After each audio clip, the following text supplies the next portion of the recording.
Hello my dear students, this is Dr. 𝗵𝗺𝗴𝗿𝗺, your biochemistry faculty. Well, in this video we are going to discuss about transcription. So, first of all,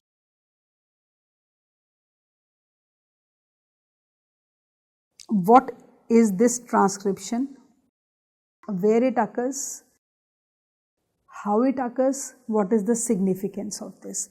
Now coming over to this, we all know that as per the central dogma of information,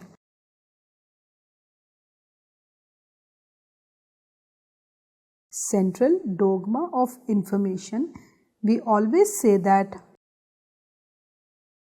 DNA is converted into RNA, right?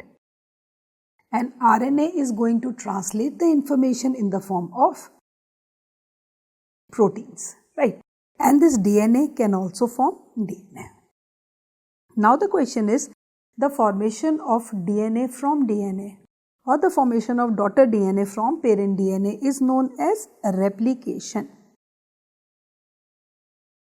And the process of formation of RNA from DNA is known as transcription. That is what we are going to study in this video. And once this RNA is produced, it will be converted or it is going to translate the information in the form of proteins. So that process is translation. Now, coming over to this, the most important point which we have to, because replication we have already discussed in the previous video. If we talk about replication, we know that there is formation of the replication fork is there, then leading strand is there, lagging strand is there. And if we talk about the enzyme there, the enzyme there was DNA polymerase. And we call that enzyme as DNA dependent DNA polymerase. Here what we are going to study is, we are going to study, since RNA is being produced, so obviously the name of the enzyme would be different. And if we talk about the strands, always remember, if we talk about the properties of RNA, RNA is single-stranded. Very important. Okay. And if we talk about the bases, RNA has uracil instead of thymine. So I can say that instead of thymine, uracil is present. Right?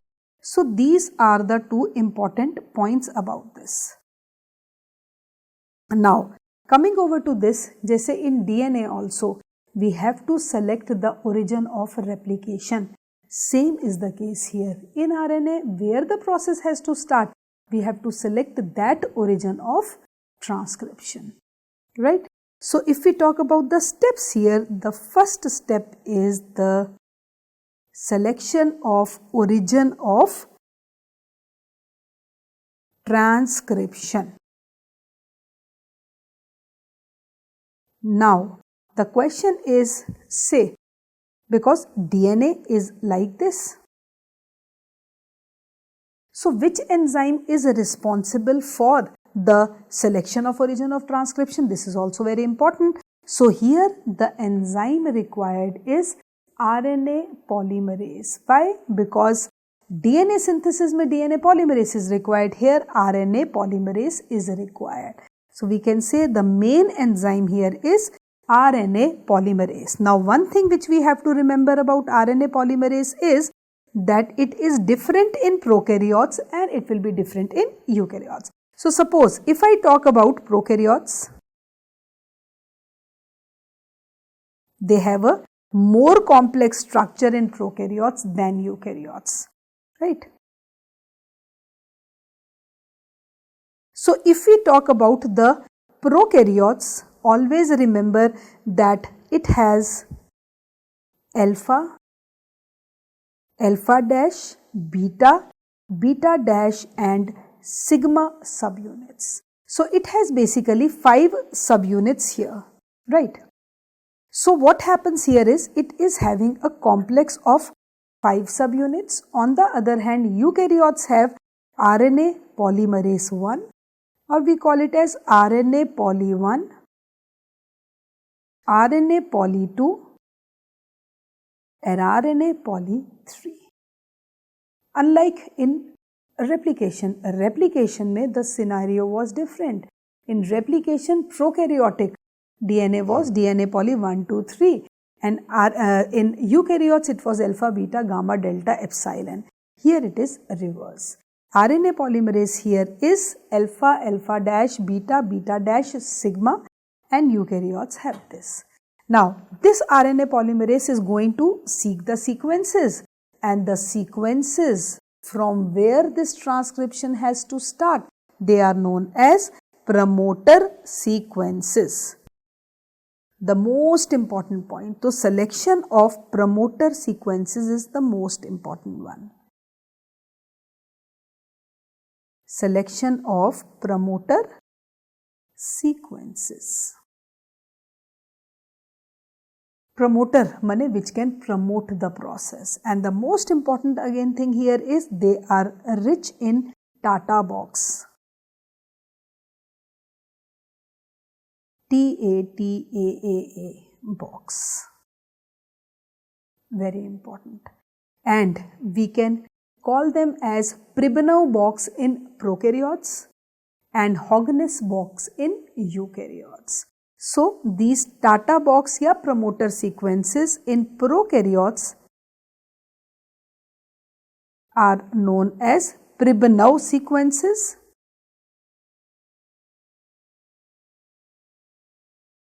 right, and in eukaryotes they are known as Hogness sequences.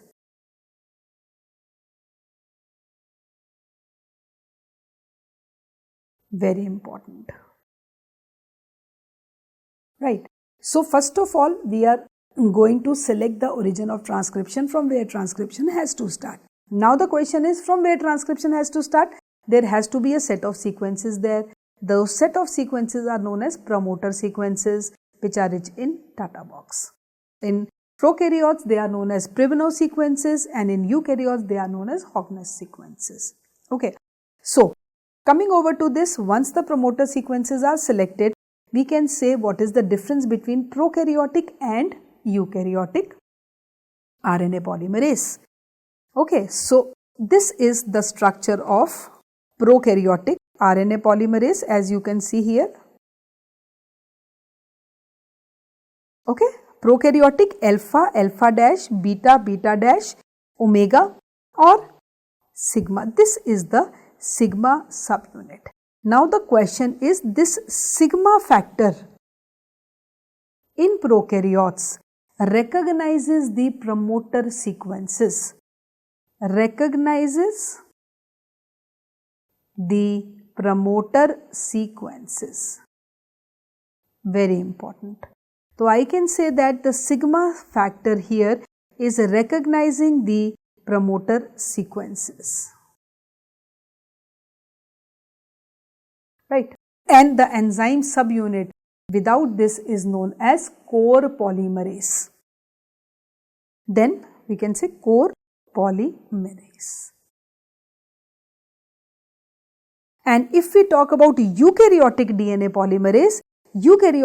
polymerase is RNA poly 1, poly 2 and poly 3.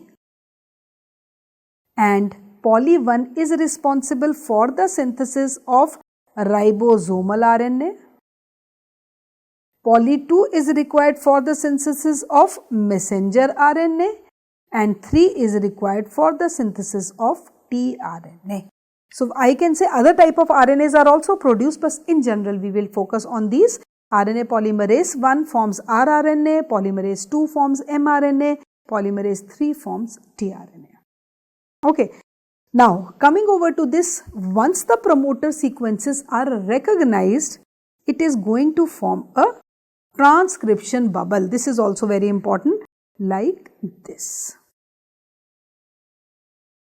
This is known as the transcription bubble because the new strand will always be synthesized in the direction 5' to 3'. This is the most important point which we have to remember.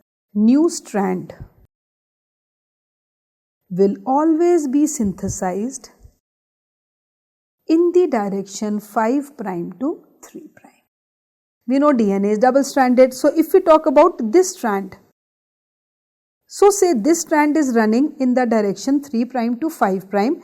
This is running in the direction 5 prime to 3 prime. Now out of these, only one strand can function as the RNA, the template for RNA synthesis, and that has to be 3 prime to 5 prime. Why? Because new strand will always be synthesized in the direction 5 prime to 3 prime. This is a very, very important point which one has to understand. I'll just repeat it. What happens is, first of all, we have to select the origin of transcription from where this transcription has to start. The moment we select the origin of transcription, then this RNA polymerase starts moving. When this RNA polymerase starts moving, it will fix itself. Sigma subunit in prokaryotes, it's helping in recognizing these promoter sequences, and these promoter sequences are TATA box. Rich in this TATA box means it is known as Pribanow sequences in prokaryotes and Hogness box or Hogness sequences in eukaryotes. The moment these sequences are recognized, then the process will start. Now the second important thing which we have to remember is new strand is always synthesized in the direction 5 prime to 3 prime. So obviously only one strand which is running in direction 3 prime to 5 prime can function as a template, and that is what exactly happens here, right? So we can say that once the promoter sequences are selected, we can call this step also as initiation, because the initiation process has just started. And then new bases will come. So we can say that the fourth one would be elongation.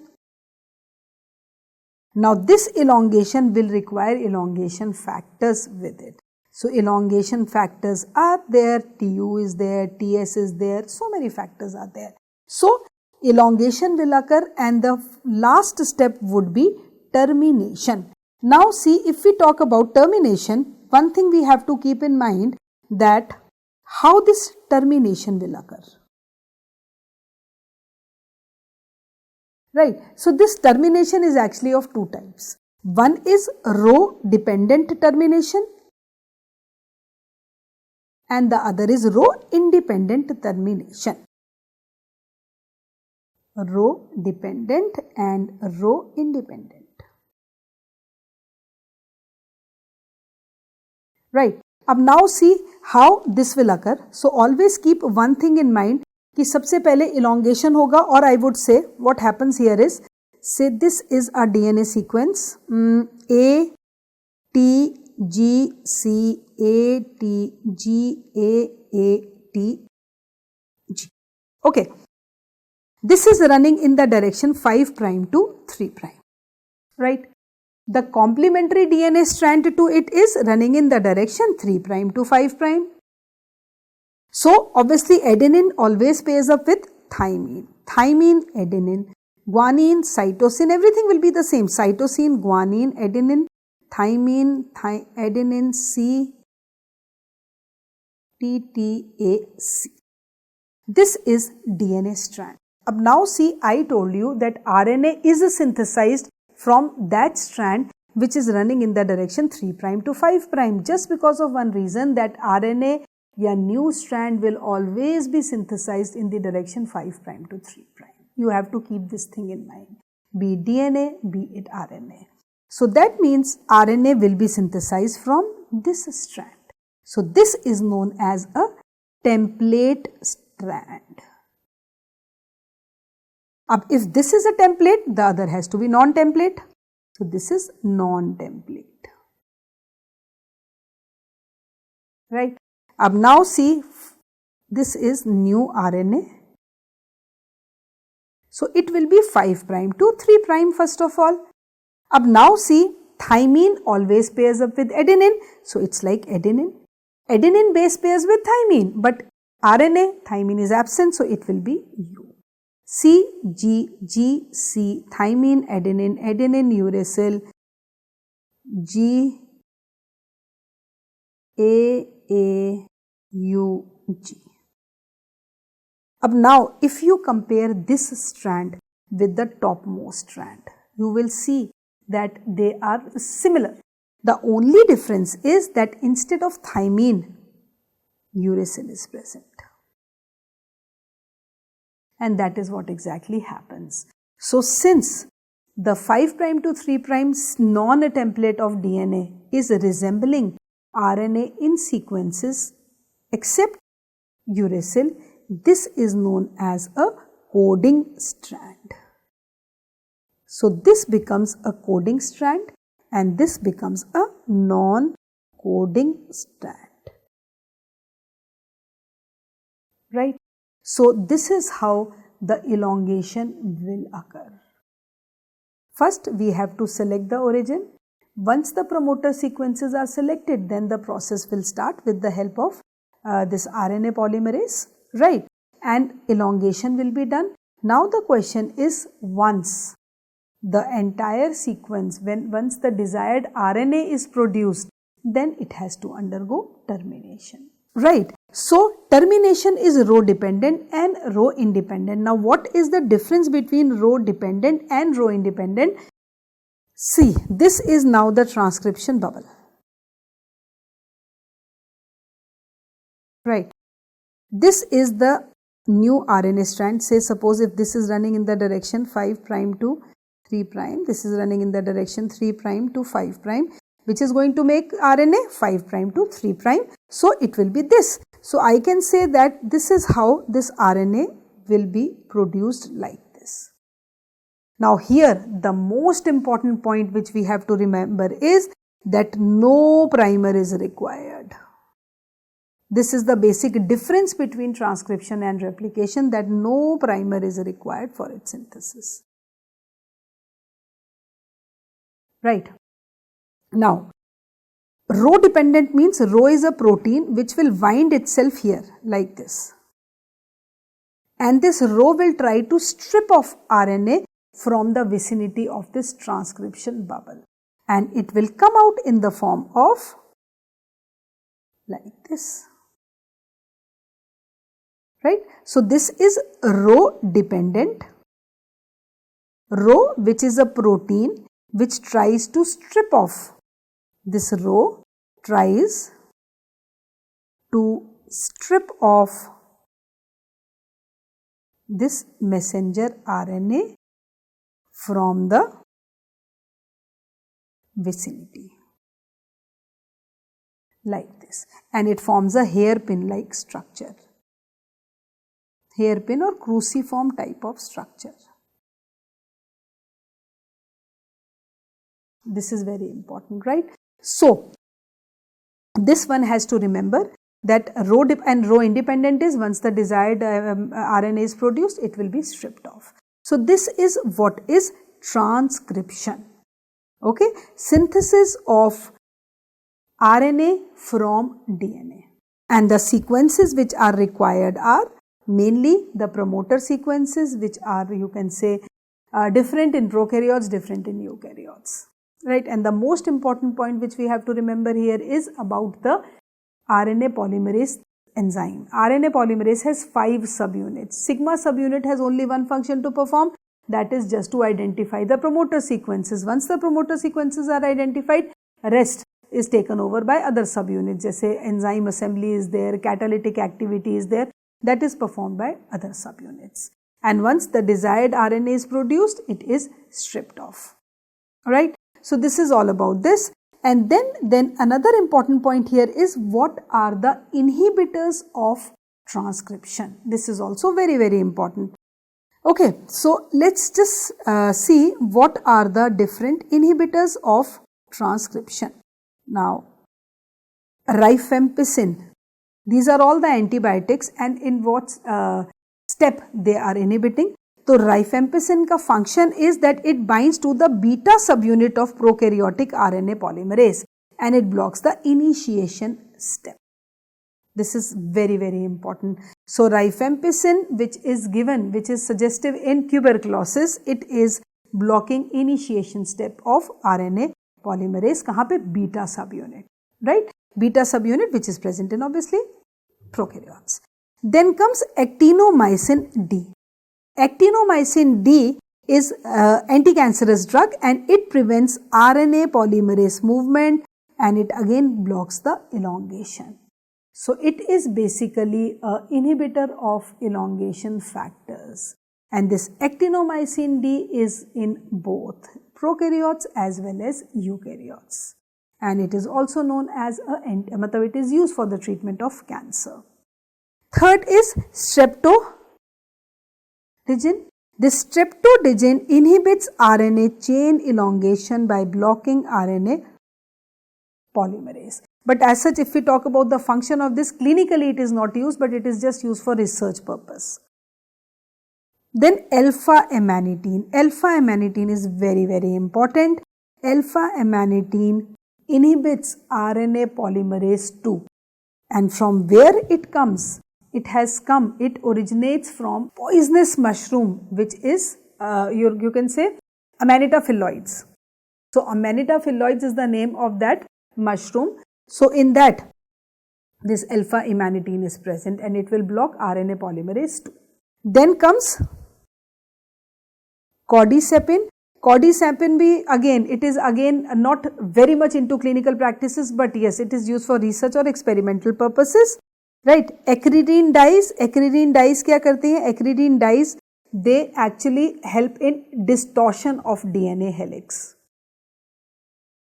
And then comes anthracyclines, they inhibit topoisomerase 2. But these are the inhibitors of, you can say, initially replication, then leading to blockage in transcription. But the most important inhibitor of transcription, rifampicin, which is very, very important, alpha-amanitin, which is very, very important. Okay. So, these two you can remember, these are the inhibitors of transcription.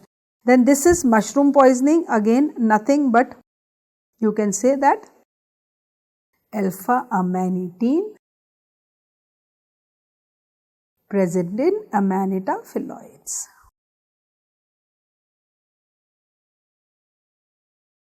Right, blocking RNA polymerase.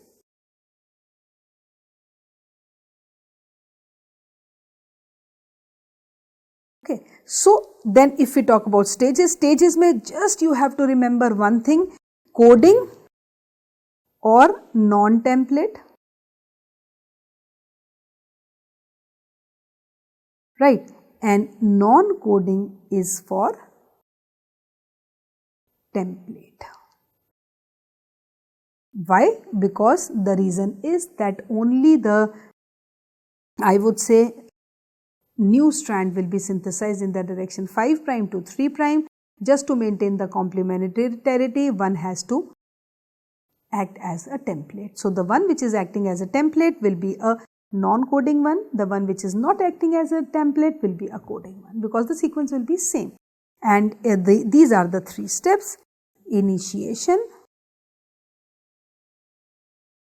elongation and termination.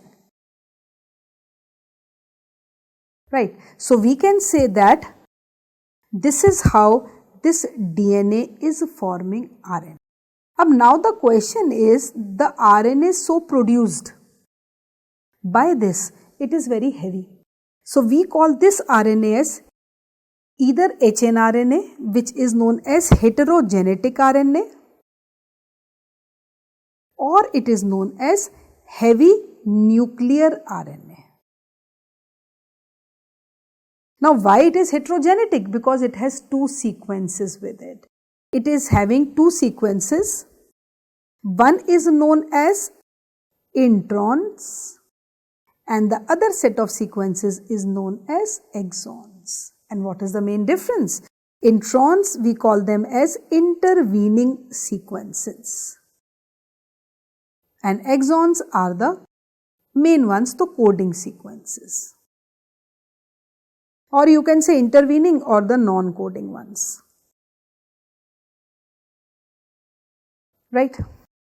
Then promoter sequences in prokaryotes, just now we did that, Pribnow box, right, or the Pribnow sequences, and eukaryotes mein it is the Hogness ones.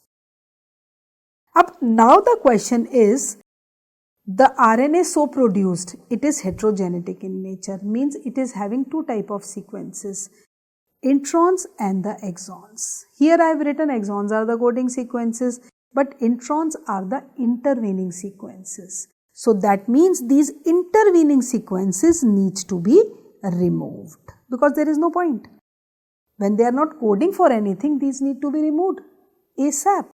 So that process is known as post-transcriptional modification. Why? Because it is occurring after transcription. Okay.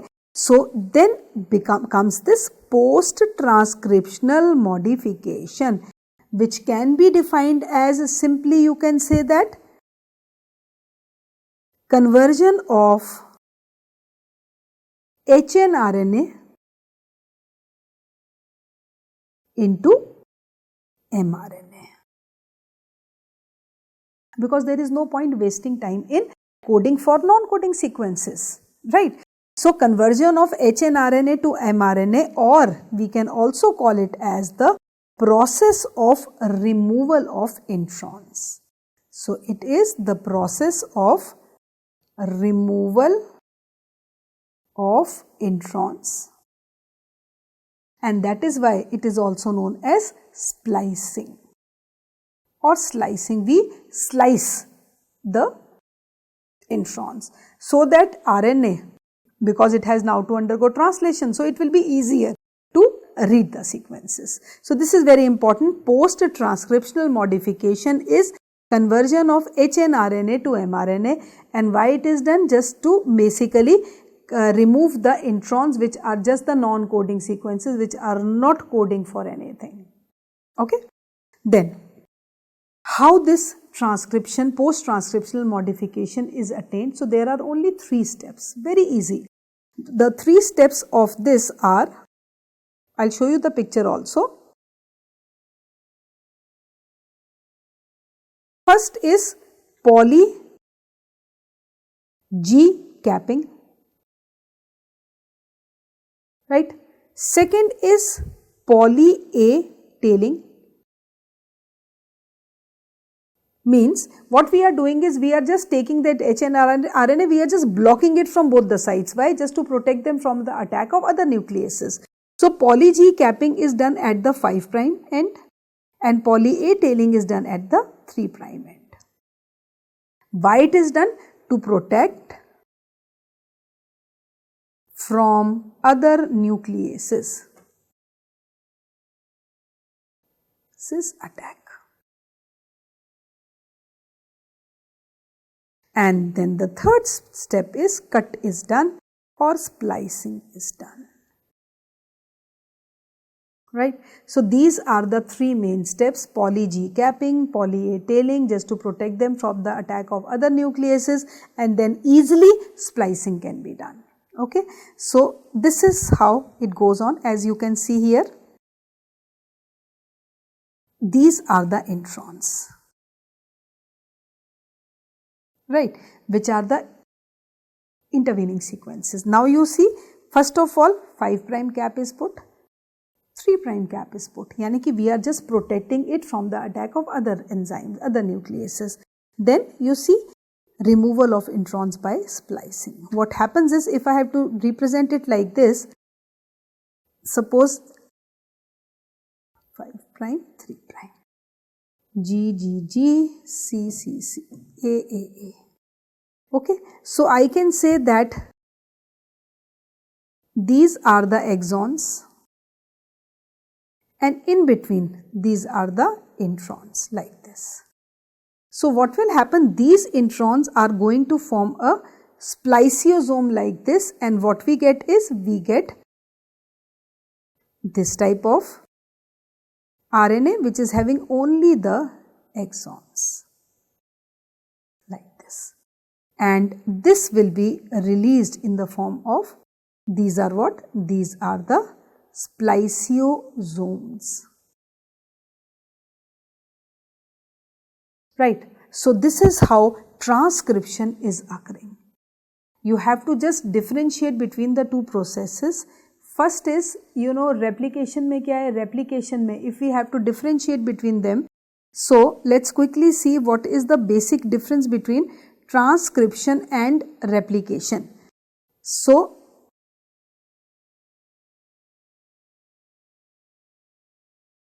replication, transcription.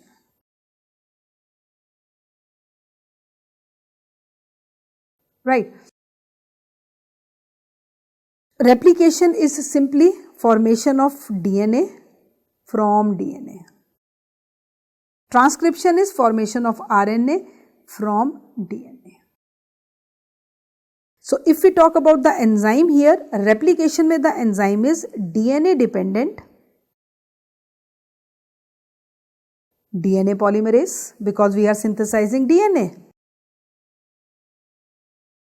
And if we talk about transcription, transcription mein it is dependent on what? DNA, but synthesis kiski hai? RNA. So, it is like a DNA dependent RNA polymerase. Because RNA polymerase is the main enzyme which is required here. Then another difference is that in replication, primer is always required, whereas in transcription, primer is never required. So, primer is never required. Right? And then we know about the types. Replication mein the fidelity enzyme is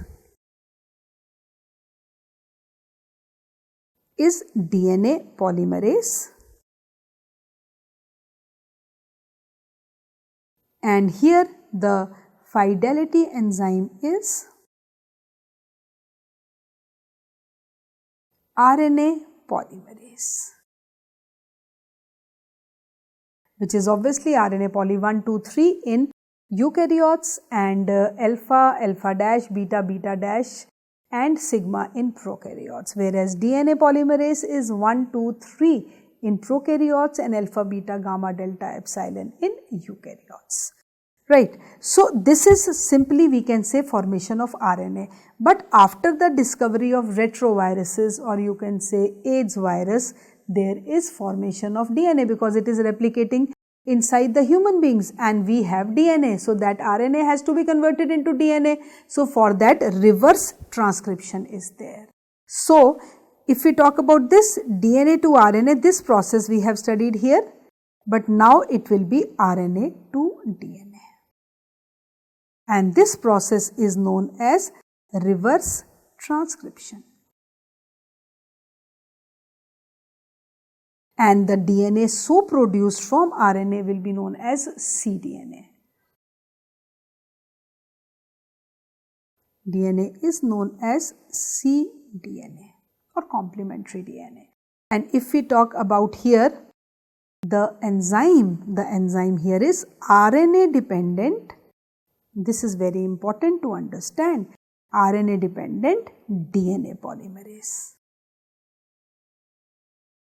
So, I can say that RNA dependent DNA polymerase is the enzyme for reverse transcription, and if we talk about DNA dependent RNA polymerase is an enzyme for transcription. So, transcription is this, reverse transcription is this.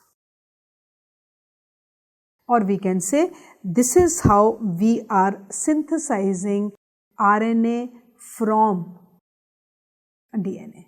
And I told you eukaryotes mein RNA poly 1, 2, 3 are there. So, RNA polymerase 1 is synthesizing ribosomal RNA, RNA polymerase 2 is synthesizing messenger RNA, and RNA polymerase 3 is synthesizing transfer RNA, because there are different other types of RNA also which we will be discussing in the next video. But here we just are discussing about transcription and post-transcriptional modification. And always remember that no primer is required for transcription, and post-transcriptional modification is the most important feature here. Jisme only 3 steps are there: poly G capping, poly A tailing, and then splicing is done. Right, with the help of the, basically there is a removal of these introns. So, I hope this video on transcription and post-transcriptional modification is clear to all of you. Thank you so much.